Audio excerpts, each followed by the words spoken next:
दो खास मेहमान जुड़ चुके हैं। सर्वेश पाठक है हमारे साथ, हम उनसे समझेंगे, पॉलिटिकल एक्सपर्ट हैं, उनसे जानेंगे इसके मायने और इससे किस तरीके से ये अर्थव्यवस्था को बूस्ट करेगा। और हमारे साथ शरद कोहली जी भी हैं जो कि जाने माने अर्थशास्त्री हैं। शरद जी, मैं शुरुआत आपसे करूंगा कि ये जो ट्रेड शो उत्तर प्रदेश में जिसका आयोजन किया जा रहा है, कैसे ये उत्तर प्रदेश के जो प्रोडक्ट है उनको क्या ग्लोबल मार्केट मिल पाएगी, कैसे उत्तर प्रदेश की अर्थव्यवस्था के लिए बूस्टर का काम करेगा?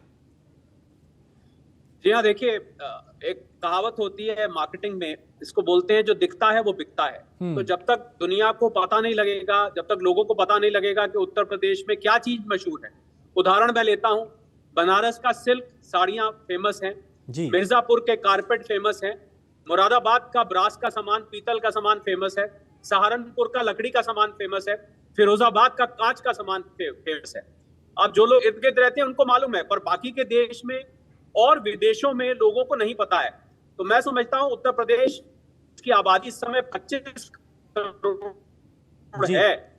इस 25 करोड़, हर छठा व्यक्ति देश का इस समय यूपी से आता है। आप भी मानते हैं इस बात को? जी।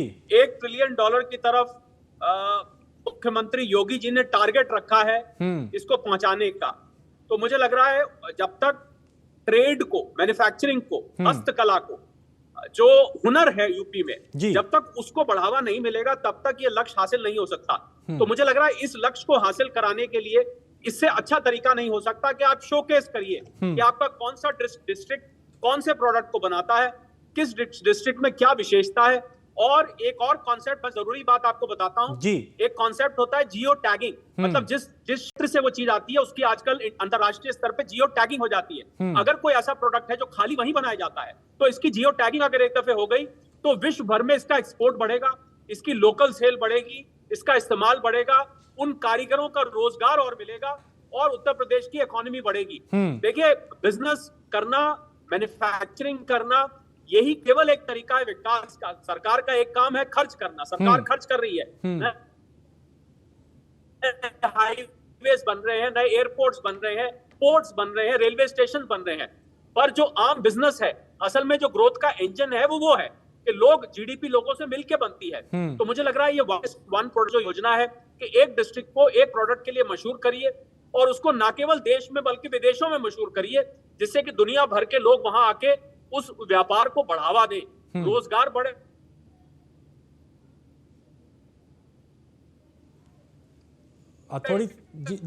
थोड़ी सी नेटवर्क में दिक्कत है, आपकी आवाज शरद जी बीच में ब्रेक हो रही है। मैं दोबारा आपके पास आऊंगा।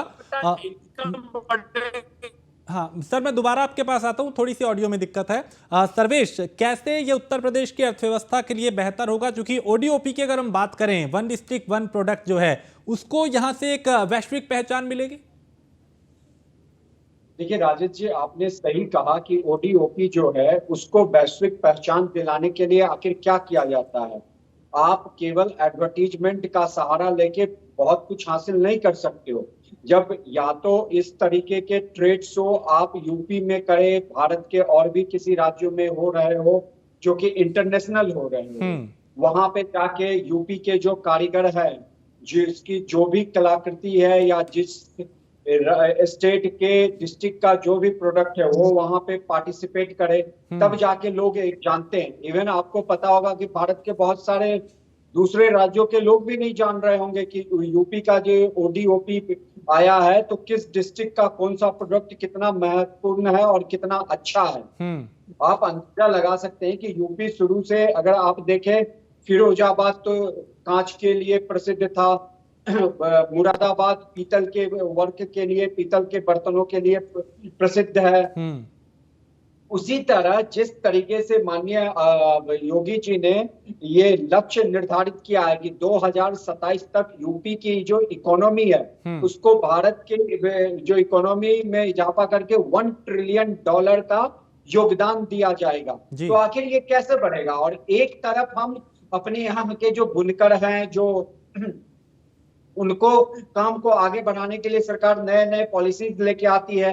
एमएसएमई जो सेक्टर है उस पे हमारा सबसे ज्यादा फोकस रहता है, क्योंकि देखिए उनके सामने में बहुत सारी चैलेंजेस है।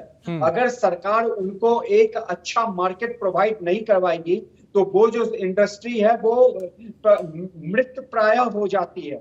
तो उसके लिए सरकार का सहयोग होना बहुत आवश्यक है। और इस तरीके का इंटरनेशनल ट्रेड शो जो हमारे ग्रेटर नोएडा में आयोजित हो रहा है, यह बहुत ही हेल्प करेगा उन वन डिस्ट्रिक्ट वन प्रोडक्ट जो है उनको ग्लोबल लेवल तक पहुंचाने के लिए। ठीक है शरद जी, चूंकि हमने देखा G20 में जब विदेशी मेहमान आए तो उनको भी ODOP में जो प्रोडक्ट थे उनको कई मेहमानों को तोहफे उसमें दिए गए।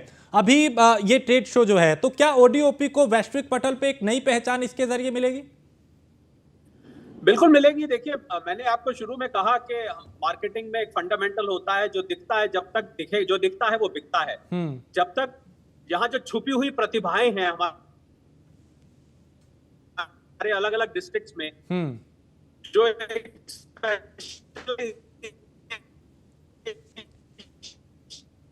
मैंने अभी सहारनपुर की बात करी, फिरोजाबाद की बात करी, जब तक ये छुपी से पता लगेगा कि आपके यहाँ ये चीज बनती है। और मैं आपको ये बताऊं कि जो हमारे विदेश में इस समय मांग है, विदेशी लोग और विदेशी कंपनी ऐसी चीजें ढूंढती हैं जहां पर स्पेशलाइजेशन हो, क्योंकि स्पेशलाइजेशन में ही क्वालिटी आती है, स्पेशलाइजेशन में ही निखार आता है, स्पेशलाइजेशन में ही वो चीज एक्सक्लूसिव बन जाती है और वो कहीं और नहीं मिलती है।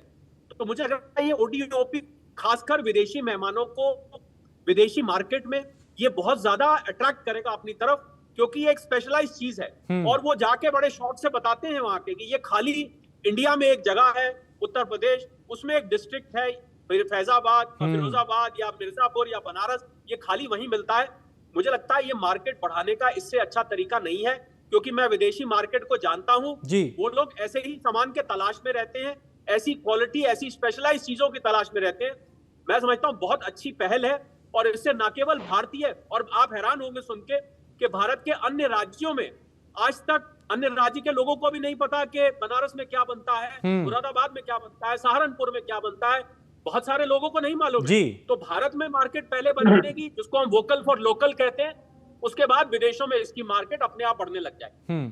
सर्वेश, जिस तरीके से उत्तर प्रदेश बदला है पिछले कुछ सालों की अगर हम बात करें तो पूरी तरीके से बदलाव यहां देखा जा रहा है। योगी आदित्यनाथ ने सबसे पहले कानून व्यवस्था को बेहतर किया, फिर कनेक्टिविटी को अच्छा किया, और किसी भी प्रदेश में अगर चाहे रोजगार की बात हो, उद्योग की बात हो, ये दो चीजें जब अच्छी होंगी तो वहां पे उद्योगपति भी निवेश करते हैं। हमने देखा उसका असर भी दिखाई दिया। अब ये ट्रेड शो के जरिए क्या एक बड़ा संदेश देने की कोशिश है कि आइए उत्तर प्रदेश में यहाँ के जो प्रोडक्ट हैं उसको कैसे वैश्विक पटल पर पहचान दी जा सकती है?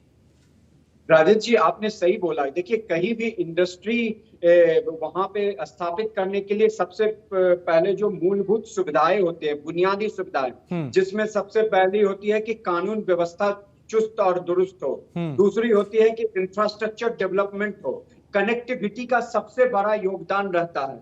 अब देखिए, कनेक्टिविटी, रोड जो है, इतने उत्तम स्तर के रोड बन रहे हैं, नित्य नए राजमार्ग यूपी को कनेक्ट किया जा रहा है, उसके बाद नए नए एयरपोर्ट बनाए जा रहे हैं। तो जब ये कनेक्टिविटी बढ़ेगी तभी तो यहाँ का प्रोडक्ट कम समय में दूसरे राज्य या दूसरे जगह जाएगा।